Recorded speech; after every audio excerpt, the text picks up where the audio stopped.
श्याम दर्शकों आज बहुत ही महत्वपूर्ण जानकारी आपको बताने वाले हैं कि यदि आपके मकान के सामने पीपल का वृक्ष है तो उसका कैसा प्रभाव आपको दिखाई देगा। यदि भवन का निर्माण दक्षिण दिशा में है तो किस प्रकार के फल प्राप्त करेगा। यदि भवन के पास कुआं या कोई प्राचीन कुआं है तो उसका क्या फल प्राप्त होगा। यदि किसी जातक के घर के किसी कोने में कोई अंधेरी कोठरी है तो उसका क्या प्रभाव रहेगा। तो संपूर्ण जानकारी आपको इसी वीडियो में प्राप्त होगी। भवन के समीप यदि पीपल का पेड़ हो तो उसकी सेवा अवश्य करनी चाहिए। यदि सेवा नहीं करोगे तो पीपल की छाया जहाँ तक पड़ेगी वहाँ तक भवन में अनिष्ट फल प्राप्त होंगे। भवन का मुख्य द्वार दक्षिण दिशा में होने से स्त्री को कष्ट होगा अथवा स्त्री की मृत्यु संभव है। यहाँ तक कि विदूर जीवन जीना पड़ेगा या जेल जाने की नौबत आ जाएगी। घर में यदि रोग हो तो रोग बना ही रहेगा और आर्थिक परेशानी तथा धन हानि 2-4 बार होगी। इसलिए ऐसे जातक को वर्ष में एक बार हरे चारे का दान या बकरी का दान अवश्य करना चाहिए।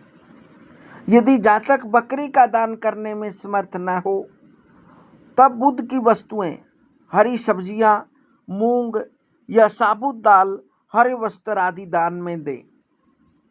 यदि दक्षिण दिशा में आपका मुख्य द्वार है और आपको लगता है कि आपके घर में हर समय कोई न कोई बीमार रहता है तो आपको फिर हरे वस्तुओं का दान अवश्य करना चाहिए। यदि भवन के पास कुआं हो तब जातक उसमें श्रद्धापूर्वक थोड़ा दूध अवश्य डालें। यदि नहीं डालेंगे तो अनिष्ट होगा और अशुभ फल मिलता ही रहेगा।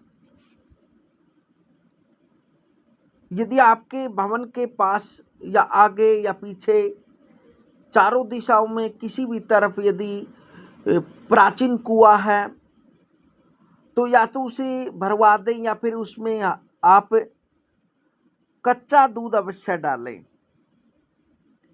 यदि किसी जातक के घर के किसी कोने में कोई ऐसी अंधेरी कोठरी हो जिसमें वायु प्रकाश के आवागमन का रास्ता ही न हो तो गृह स्वामी को उस कोठरी को नहीं छेड़ना चाहिए, उसे ज्यों का त्यों रहने दें।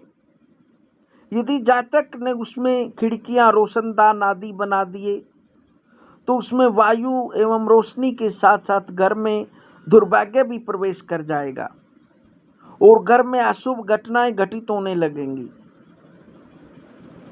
पुराने घरों में गहने, जेवरात, नकदी, कैश आदि छिपा कर रखने के लिए अंधेरे एवं गुप्त स्थान बने हुए होते हैं। ऐसे स्थानों को कभी खाली नहीं रखना चाहिए। यदि उन स्थानों में रखने योग्य कोई चीज, गहने आदि पास में न हो तो वहां पर थोड़ा बहुत मेवा रख देना चाहिए। रात को सोते समय सिरहाना दक्षिण में सर्वोत्तम है, पश्चिम दिशा में उत्तम और पूर्व में उचित है। उत्तर दक्षिण दिशा में सोते समय पैर उत्तर दिशा में रखें। दक्षिण दिशा में पैर रखने से परेशानियां, बीमारियां आदि होगी। जिन घरों में कच्ची जगह बिल्कुल नहीं होती उनमें लक्ष्मी का निवास नहीं होता। ऐसे घरों से विवाहित जीवन की खुशियां दूर ही रहती हैं। ऐसे घरों में शुक्र से संबंधित वस्तुएं, ज्वार, घी, कपूर, सुगंधित इत्र, मिट्टी के बर्तन इत्यादि अवश्य रखने चाहिए। दक्षिणाभिमुखी घर अशुभ माने गए हैं। ऐसे घरों में पुरुषों को शांति बिल्कुल नहीं मिलती। संभव हो तो ऐसे घरों का मुख्य द्वार किसी अन्य दिशा में बनाएं या सड़क से प्लाट के भीतर गैलरी बनाकर घर का मुख्य द्वार गैलरी में ही खोला जाए।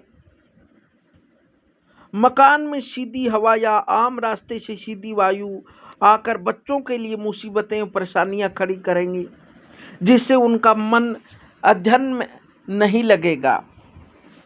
जातक का मकान गली के अंतिम भाग अर्थात जहाँ गली बंद हो वहां पर न हो।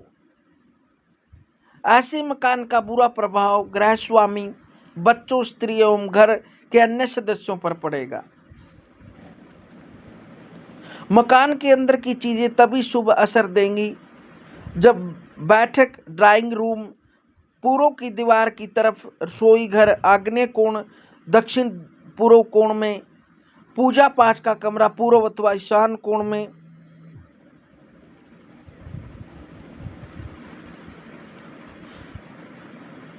इस प्रकार से खजाना, धन, दौलत दक्षिण या नैऋत्य में तथा मेहमान कक्ष पश्चिम कोने या वायव्य कोण में हो। मकान से